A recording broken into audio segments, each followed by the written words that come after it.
The line call lawyer. Every ball is out, even the one that hit their shoe. They'll walk to the spot, point at the ground, and explain physics, like they're in a courtroom. They might even challenge your memory of the rally. And somehow, they never make bad calls. Only you do.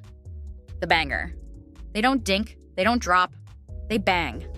Every shot is a missile. Every rally is a war. They hit the ball like it owes them money. They celebrate when the ball breaks through a paddle or a sole. And when it goes 10 feet long, doesn't matter, they'll bang again. And again, and again. Until someone cries or calls timeout. The guy who celebrates everything, wins the first point, yells, "Let's go!" Hits a net cord winner, fist pump like it was game 7. Someone sneezes on court 3, still yells, "Let's go!" He plays with intensity and volume, but mostly volume. The dink monk.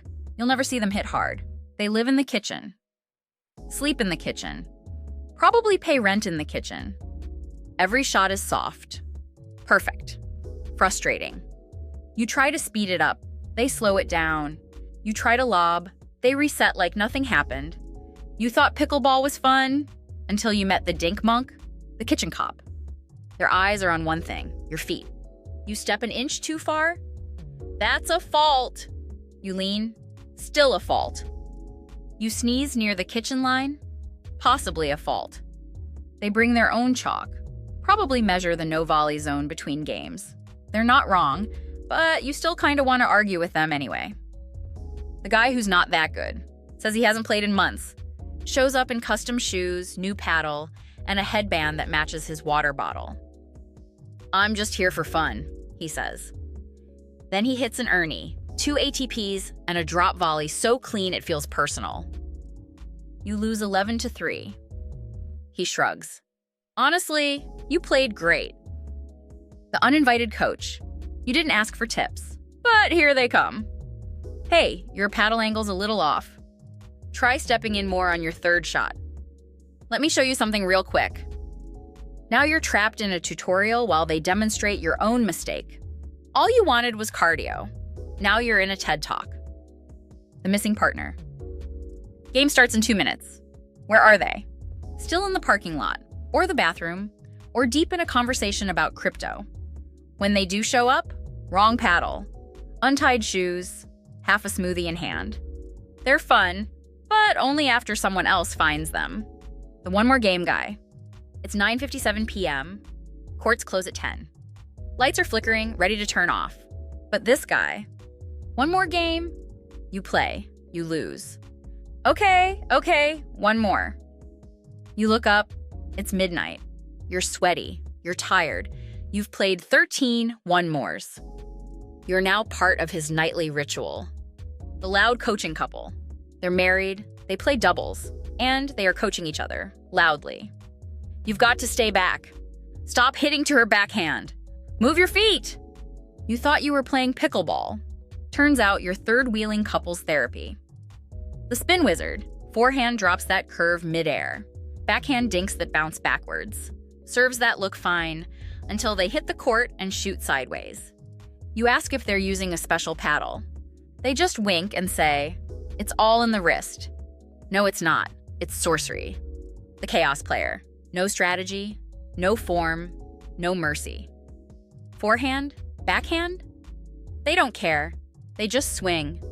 Ball coming high, overhead, ball coming low, still overhead. 1 minute they're hitting a winner. The next, they're launching a ball into the parking lot.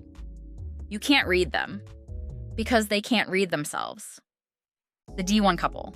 She played college tennis. He was a linebacker in 2002. Now they've found pickleball, and they are locked in. Explosive movement, surgical serves. They don't talk trash, because they don't have to. They're already up 7-0 before you've figured out who's serving. The sweaty tryhard. You showed up with a paddle and a Gatorade.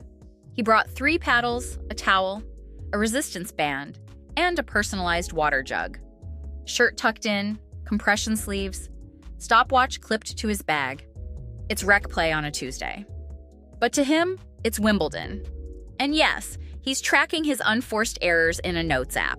And just when you think you've seen them all, A guy walks on court wearing sandals, holding a paddle from 1996, and proceeds to beat everyone. The guy who never moves, but never loses. He doesn't sprint, he doesn't slide. He just stands there. No sweat, no noise, no wasted motion. You hit corner to corner, and he somehow reaches it. He taps a dink so soft it feels like an apology, then beats you without ever bending his knees. The excuse machine. Sun was in their eyes. Shoes were too grippy. Partner wasn't ready. Ball was dead. Paddle was cracked. Court was tilted. They've got more excuses than serves. And somehow, every loss comes with a 5-minute explanation and a demo of what should have happened. The brand ambassador. New paddle? They've got it. New bag? Got 3. Hat, towel, wristbands, sleeves. Fully logoed. They're not sponsored. But if you ask, yeah, I've been talking to some people. Their game? Average. Their drip? Elite. The overhead addict. They don't dink. They don't rally. They wait like a lion in tall grass for that one pop-up. And then, boom, overhead slam. Even when they could have tapped it in. Sometimes it hits the net, sometimes it hits a fence. One time, it hit a bird. Doesn't matter. They live for the smash. Winning is optional. The late arrival. Courts reserved. Games started. 3 players are waiting. Where's number 4? On the way, they said. 15 minutes later, he rolls in.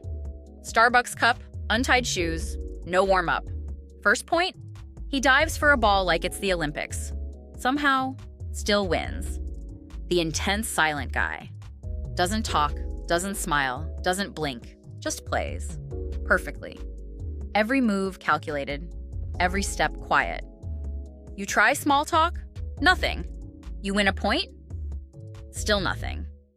You lose 11, 1, and say, good game. He nods, once, and disappears into the shadows like a pickleball Batman. The rules scholar. They know every rule, every sub-rule, every update to every sub-rule. They quote section numbers mid-rally. Actually, under USA Pickleball Rule 9b3, you nod like you care. But inside, you're just trying to remember how to keep score. The Pickleball Messiah.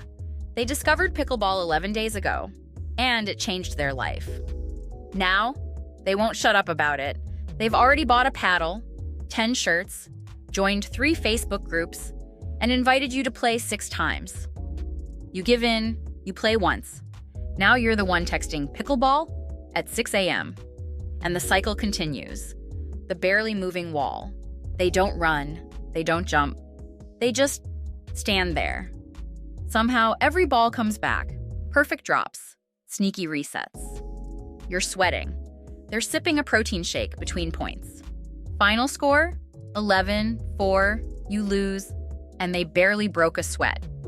The retired athlete who's still competing. He says he used to play tennis, or football, or a little bit of everything. Now he's 54 and moving like it's college again. Jumping, diving, spinning, playing so hard you feel like you're out of shape. And worst of all, he's actually nice about it. The guy who just found pickleball yesterday. He's wearing running shoes and holding a paddle like it's a frying pan. Serves underhand and backward.